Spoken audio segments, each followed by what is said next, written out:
G'day guys, welcome back to another episode of the Pumped on Property Show. It's good to see you today, bro. It's good. I'm looking forward to this one because we're getting a little bit personal.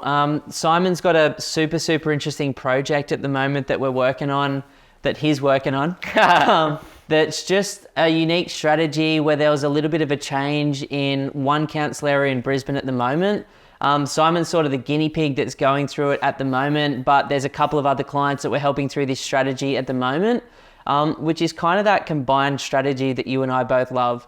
Timing Brisbane before the Olympics, a bit of upside potential through doing something cool to the site, some tax benefits once it's done, some great cash flow, and then the benefit obviously being in Brisbane, the long-term growth will come over the next 15 to 30 years. So let's get into it, man. Tell us what you're doing.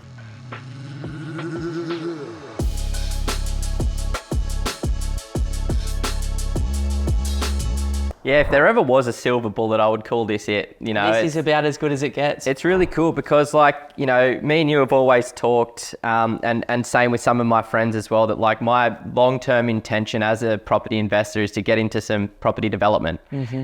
But it's kind of daunting and super overwhelming to consider a project like that. You drive along Oceanic Boulevard up here on the Sunshine Coast, or you drive around the Sutherland Shire, these areas that I spend a lot of my time, and you see these massive, grand, amazing duplexes that cost people $4, $5, $6 million to create. I can't afford that. I'm not willing to take on that level of risk. So when this zoning change came in, it was sort of God sending me a blessing of just hey man, here's your most basic entry level, affordable option to create 2 titles with one of the properties that you've got. So yeah, I'm really looking forward about getting stuck into it. We talked about it briefly. I never bought the property with the intention to do this. I bought it with the intention to build a granny flat in the backyard and use it as just a dual income property. But fast forward a couple of years from owning the property and the zoning's changed to now allow me to subdivide the property. So yeah, let's talk about that for a second, because I think it's important. Sometimes you buy things and you just get a windfall change. A lot of people that bought 600 blocks in inner city Melbourne, inner city Sydney have had the same changes. And it's basically as the population grows in a city, councils go, shit, we need more places to live. And they can only throw, as we've seen in Melbourne, so many units into the CBD before people go, we just don't want that product. And so they go to things like houses with granny flat potential. They go to things like, smaller lot subdivisions or duplex strategies. So you bought an older 3-bedroom home on a 700 square metre block? That's right, yeah. So just to sort of talk about that a little bit more as well, it's you got to remember that all of these major metro markets were developed decades, if not centuries ago. And that was when the Australian population was a lot lower. And so you get a lot of these, in Sydney, Melbourne, 600 blocks, up here in Queensland, 700-800 square metre blocks in these locations. And it's we can't keep this market like that. We need to reduce the square metre lots so that we can add more supply to the market. So essentially, back in 2021, I bought a great block, a great house on a great street. So it's 722 square meters. It has a 18.5 meter frontage, so super wide frontage. I have a little 3-bedroom, 1-bathroom property on the property that's, literally 7 or 8 meters from the front boundary. So it's really close proximity to the front boundary. And then, a huge vacant backyard that's got some trees in it. That my poor tenants have had to maintain over the years as well. So I think they'll be happy to not have to mow the massive backyard anymore. It's they've gone from massive trees to a massive house. A massive house, yeah. It's we'll see how they go. Yeah, but no, they've been really good. They're actually looking to buy their own home at the moment. Oh, cool. So they're thinking of moving out. So it's perfect time. And they're look, can we stay here until we find our next home? Yeah.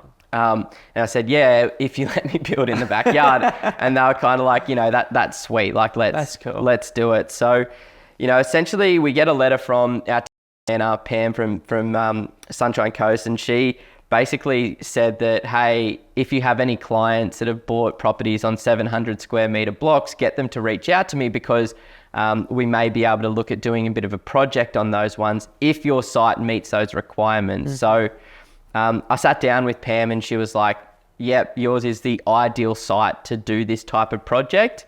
And in fact, a number of our clients that had bought properties in this location, it's the Logan City Council, we'd bought a lot of properties down there, and a fair number of them were larger than 700 square metre blocks of land. So, it's been great for myself, but also for heaps of people that we've bought properties for in that area as well. So to break this project down into pieces, because I've done only one subdivision personally, we've obviously helped a lot of clients do subdivisions or duplexes, but there's a planning phase, there's a due diligence phase, then there's a bit of a planning phase, and then there's the construction phase, and then there's, completing, renting it out, selling it, or whatever you plan to do. So you've got this letter from the planner, what are the steps before you actually start building that you've had to go through? And just to, we'll have a 3-bedroom house at the front that you might clean up a bit, and then you'll have what out the back? Yeah, so essentially sitting down with the town planner, she basically said that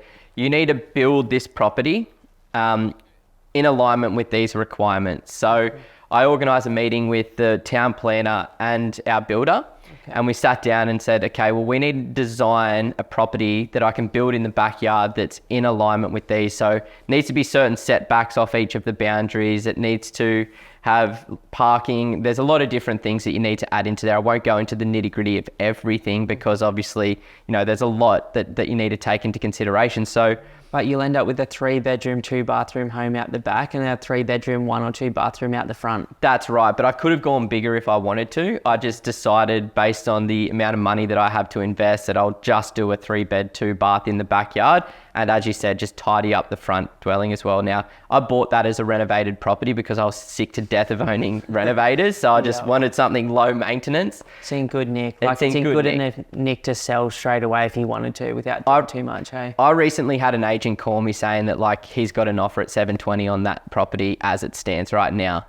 With the backyard cut off, or with the backyard as it is, so just the property as it is right now. So it's that's what the current market value is for these types of properties at the moment. Yep. That's for a nice 3-bed, 1-bath as well. That's not for unrenovated one. Okay, cool. So yeah, 3-bedroom, 2-bathroom, obviously a master suite that's 4 by 4 meters, beautiful walk-in robe, beautiful ensuite, and then another 2 3 by 3 meter bedrooms with a built-in robe as well. Really beautiful open plan kitchen, living, dining that flows out into an outdoor undercover entertaining area that looks out over the backyard and the trees and things like that. So it'll be really beautiful. And what we've done, because there was a large amount of side access, is we're just going to extend the driveway to create adequate parking for the main dwelling, but then create some adequate parking for the back dwelling as well. So it'll basically look like a battle axe block where you drive down one side, and you're going to have undercover car parking down there, or are you just going to put is it under the roof line, or is it? It's not. So I'll put a carport in there that will be separated into 2 separate sides.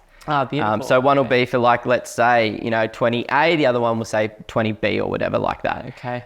So then now I've got all of those plans. I pay for those plans with the builder, and then I go to the bank and I go, okay, well, here's the letter from the town planner that says that I can do this project, and upon completion we'll be able to go to the council, pay our development fees, get that property subdivided onto 2 separate titles. Okay. I've also submitted the plan. Subdivided or duplex? Because there's a difference down there at the moment. Are you going the full subdivision route? I'm going the full subdivision route. Yeah. Okay.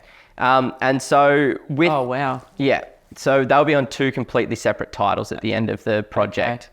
And then with that, I submit the plans, the HIA contract as well. And then, I've been going back and forth with the banks, and they're basically look, if you can come up with a 20% cash deposit on that project, then we will give you the funds required to front the rest of the money that you need to do that project. Okay.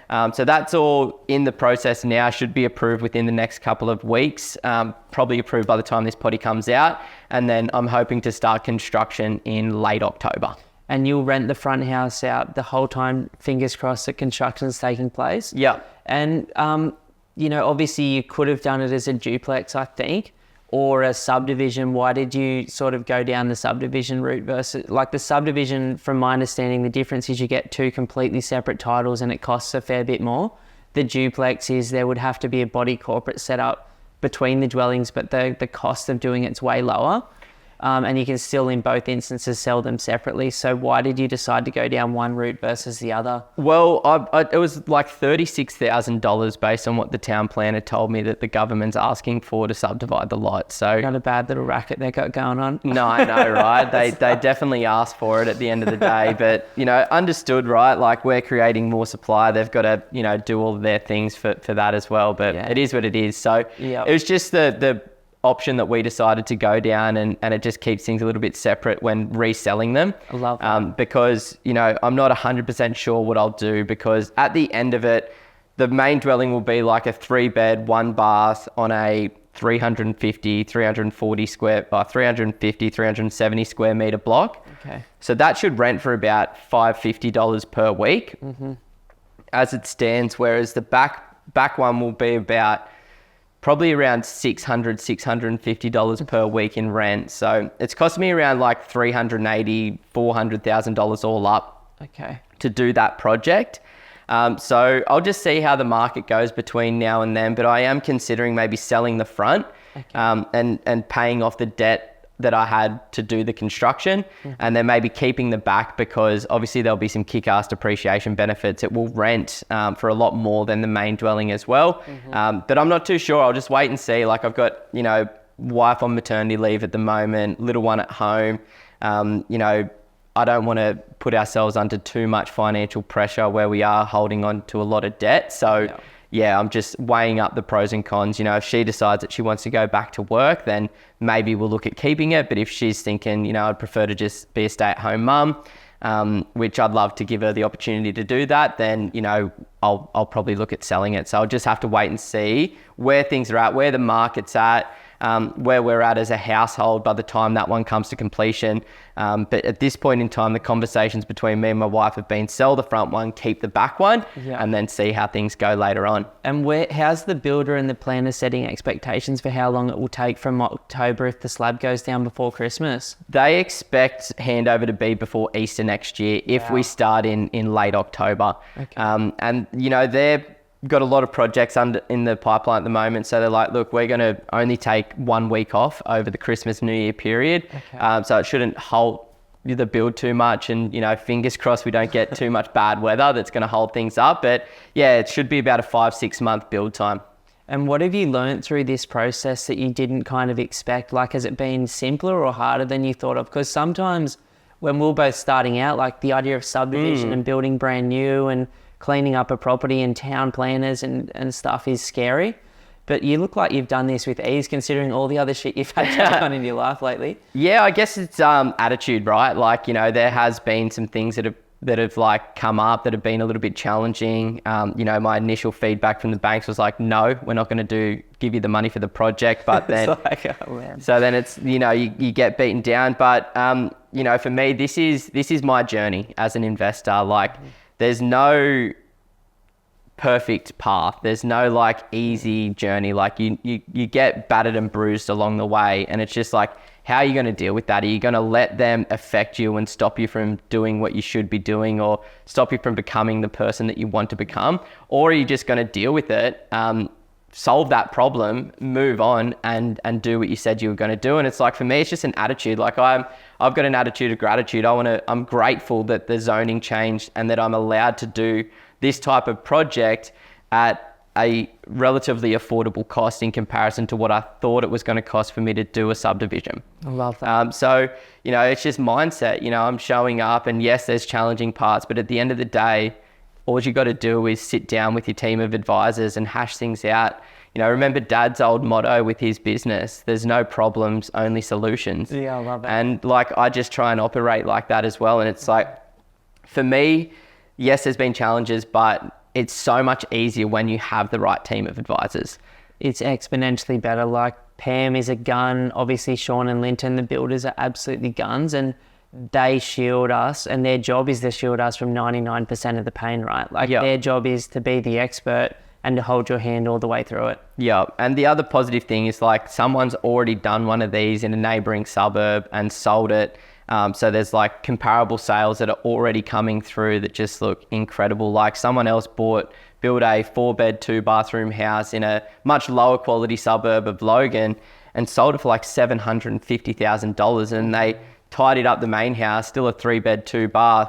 That sold for $680,000 as well in a much subpar suburb, and that's based on the current market. In 6 to 12 months, when I might look at selling half of it, I do expect the market to continue going up a little bit between now and then. So, it's just, it's just all things are sort of happening for me at the moment. I love that. So let's say that you were speaking to someone on a strategy session and this person was like, well, I'm looking for it all. I'm looking for some tax benefits, great cash flow, great capital growth, great timing, and something with long-term potential for growth as well. What does this physically look like? Like, for example, Barrett and Henning, clients of ours that just bought their 3rd property. We've got a few other clients looking for this strategy at the moment. What's the minimum entry point and what could it physically look like? Yeah, so the best way to do it is like there's some areas of Logan that you do want to avoid. There's only a few suburbs that we like to do this in. So you're looking at an entry price of around $750,000 to buy a property on a 700 square metre block of land that's got an established 3 or 4 bedroom house. As it stands, that's going to rent for about $550 to $600 per week in the current market.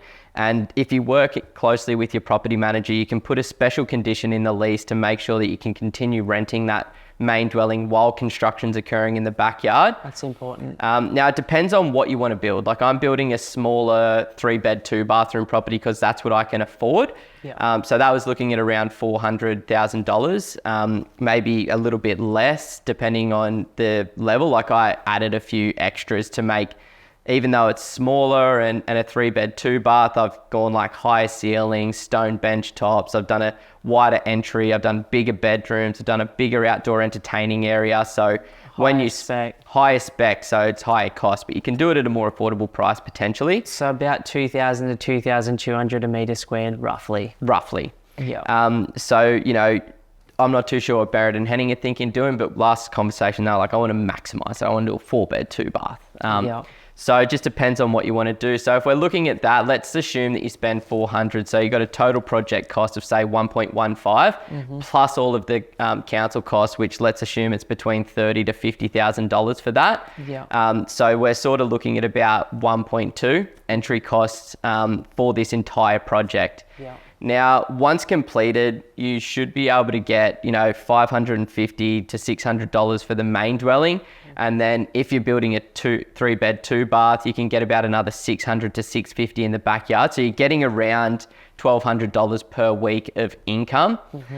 Then some great tax benefits. Now, I don't know what my tax benefits will be, but based on previous projects for clients, averages between sort of $200 to $400 per week in tax benefits for the first 5 to 10 years. Yeah. So that dramatically pushes up the cash flow returns on that particular project. But if you were to do a shorter term project and maybe look at speculating and selling it after the project, then based on this other example, that 4-bed, 2-bath on a 330 square metre block sold for $750,000.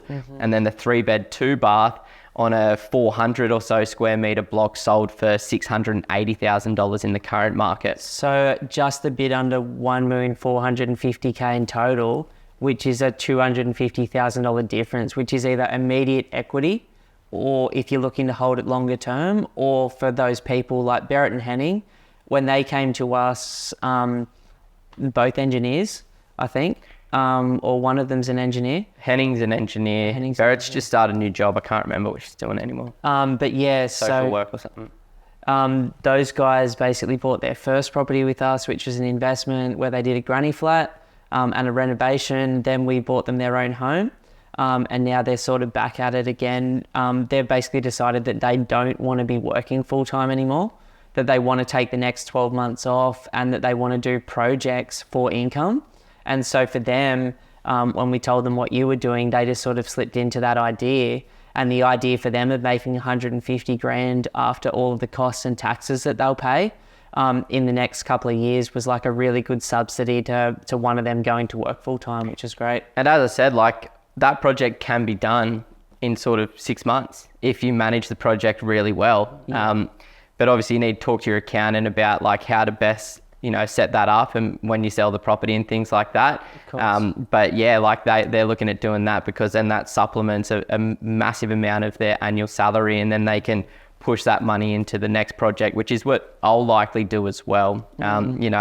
I'm keeping my fingers and toes crossed that my property up in North Brisbane, which is on a 620 square metre block, then gets into that next generation zoning, which is literally just on the other side of the road. So like I expect it to happen at some point in the next 5 years. But yeah, I'm keeping my fingers and toes crossed that will enable me to sort of have some access to cash so that when that zoning changes on my North Brisbane property, I can then do another one of these projects. But because that one's in a blue chip suburb and it's literally like 1.5 km from the beach, I'll probably do like a bit more of a higher spec kind of knockdown full subdivision, like one of those beautiful duplexes ones that you do see on Oceanic Boulevard. Or on our YouTube channel after our photo shoot last week. Yeah, exactly. So yeah, I'm pumped about it. Like it's a really, really fun project, and we'll continue talking about it as things unfold.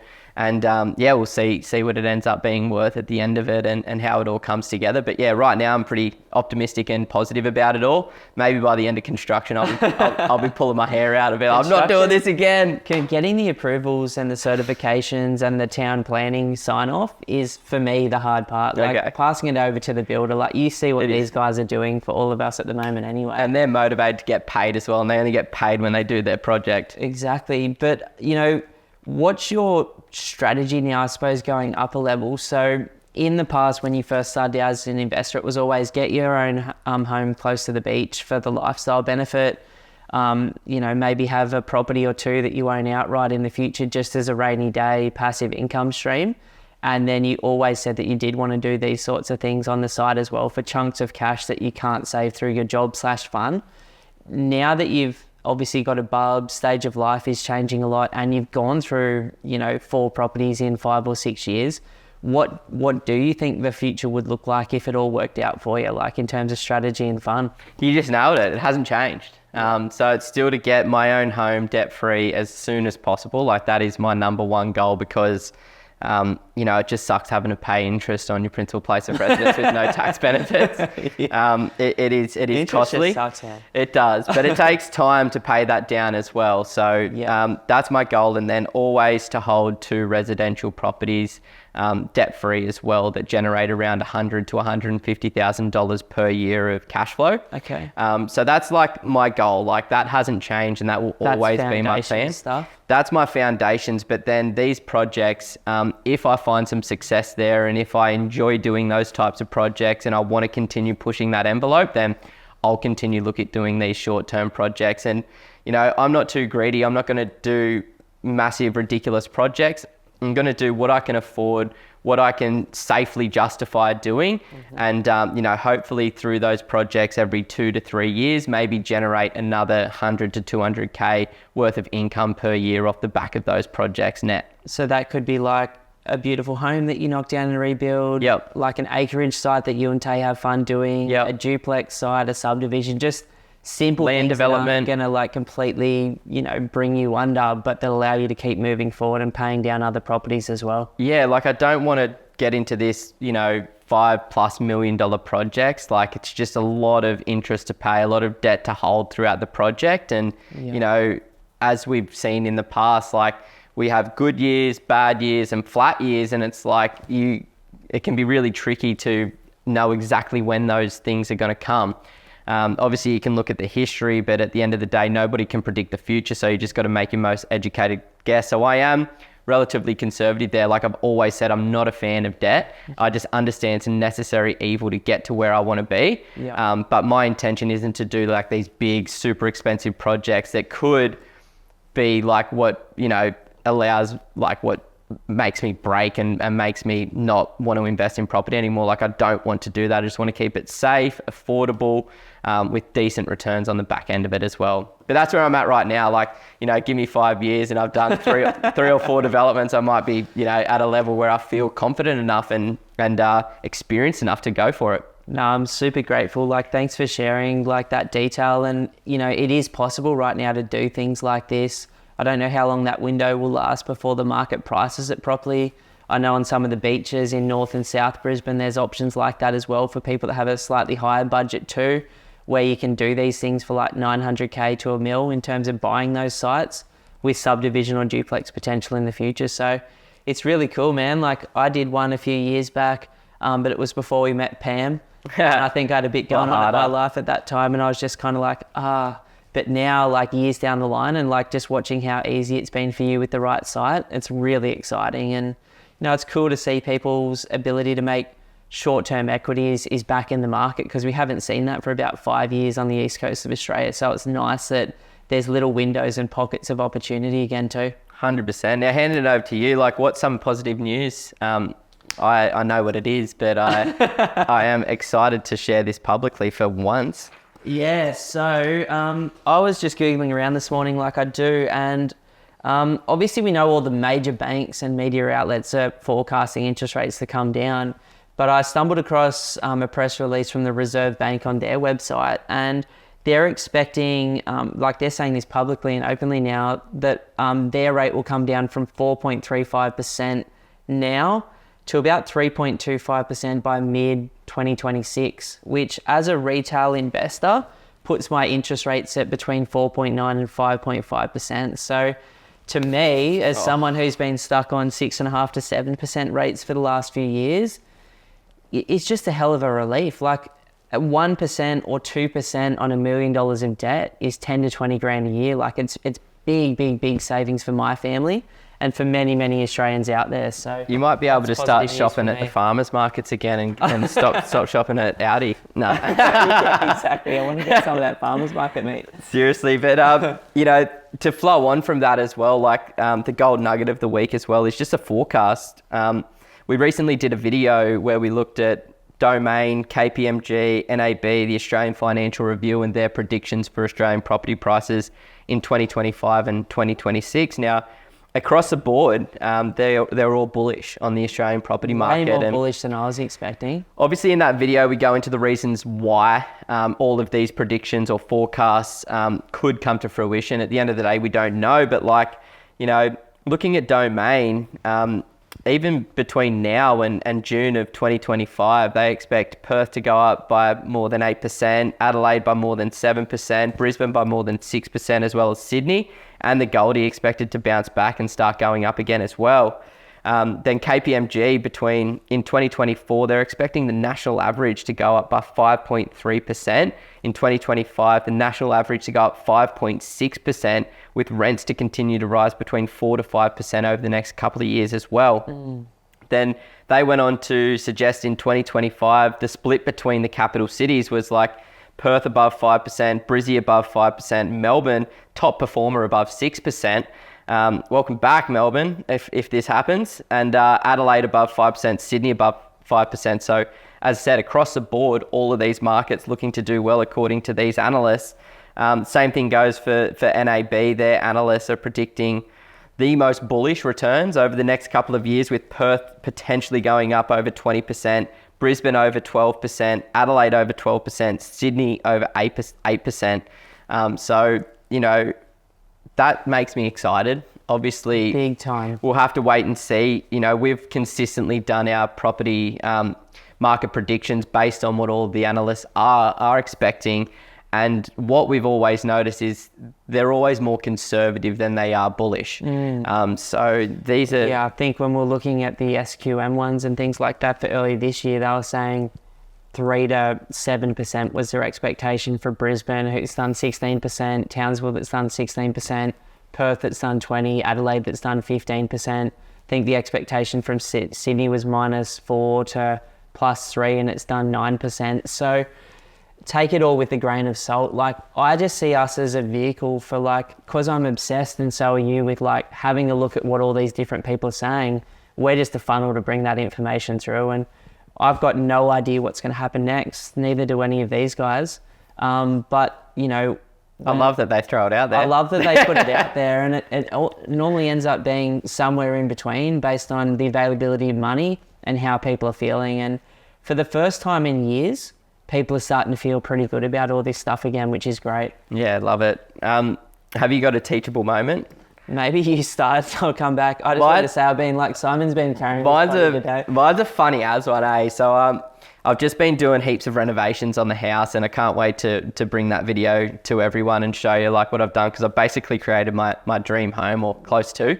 And I got a sauna put in the backyard, and this is just a teachable moment for myself, not for anyone else really. But I've been having a sauna like most days, like 6 out of 7 days. And when it got delivered, it came with this like really weird looking hat. Yeah, those hats. It's like a woolen hat that they say that you should wear if you go in the sauna to protect your head. And it's like, I've been getting these headaches at night time because I reckon I've been cooking myself too much in the sauna, because I just get a little bit too excited and I'm overdoing it.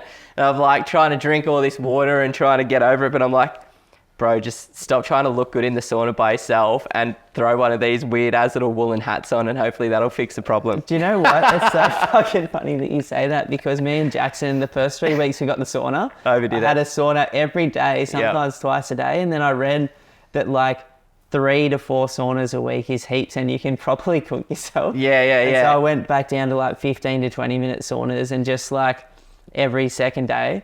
And I'm like, I was getting the same thing. I was just like dehydrated. Yeah, and you feel it in your fucking brain. Excuse my language. You feel it in your brain. You're like, oh God, that's a little bit too hectic, hey? That's hectic. But yeah, that's my teachable moment for myself. Sorry that didn't really positively impact anybody else's life. Stop cooking your brain. I need you.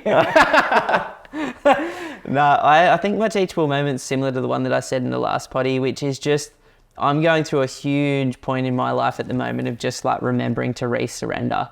Like, I think after going around Australia for 6 months and then being so switched off and so relaxed, and then coming back and completely overcorrecting and like trying to do years worth of stuff in 5 months since I've been back, I just recognize that like life is about a few very, very, very simple things again. Like for me, my values is obviously spiritual, my family, health, relationships, adventure, and doing meaningful work plus investing. And I've been really going through that.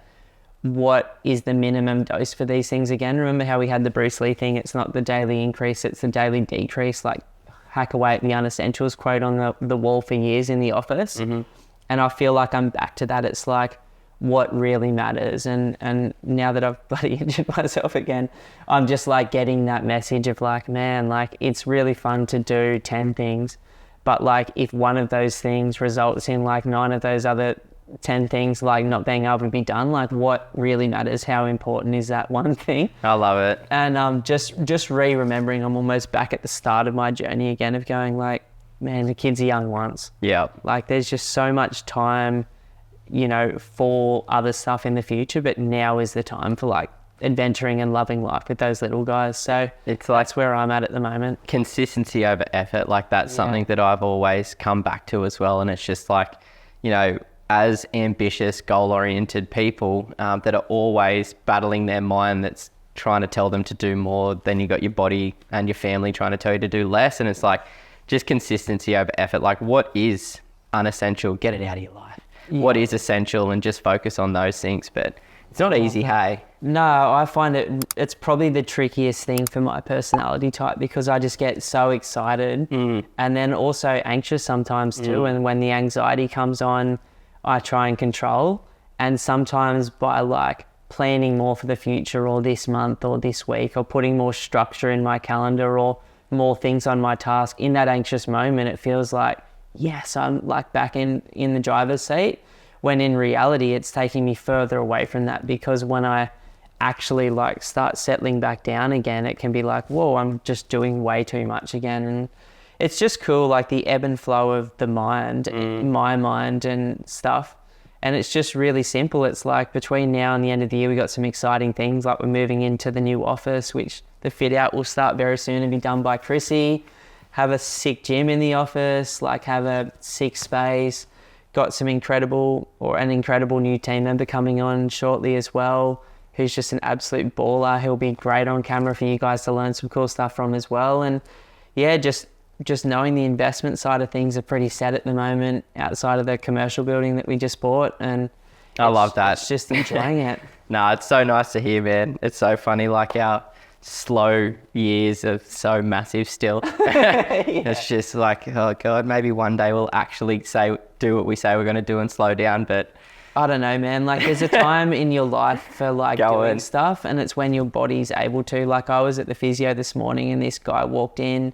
He couldn't push the door open and hold it for himself. He was banged up big time and he was 80, and I was sitting down looking at him and his posture was gone and he was just old and hurt from like a life. I could see he'd spent a lot of time doing something that had banged his legs up. And I just looked at him and I'm like, now's the time to enjoy like the body. Like now's the time to do meaningful work when there's still like dopamine that reacts to like a result. Now's the time to invest when your kids are young, so that like when they're not young, they can be set up and you can be set up. But just like Michelle Obama says, it doesn't have to all be on the same day or the same year. Exactly. Like not in the same moment. I'm fully aware of the polarity of my mind and life now. And for a long time, there was so much tension there for me. Now it's just like an acceptance of like, this is who I was born to be and this is the work I'm supposed to be doing, but it doesn't all have to happen on the same day, you know what I mean? Like settle the hell down. Yeah, 100%. Yeah. No, it's good to chat. Lovely. But, yeah, I'm loving it. Thanks for the potty, man. It was good to catch up. If you're thinking about buying an investment property in the next 3 to 6 months, then the team and I at Pumped on Property would love to offer you a one-on-one strategy session. To book the session, all you have to do is go to www.pumpedonproperty.com and click that free strategy session button. Now, in the session, we'll talk about exactly where you are right now, where you'd like to be longer term, and educate you deeply on the Australian property market. You can then take that information and go and absolutely smash it on your own, or potentially become one of the small number of clients that we work with each month. Either way, we look forward to continuing to help you build your property portfolio with confidence on your journey to financial freedom.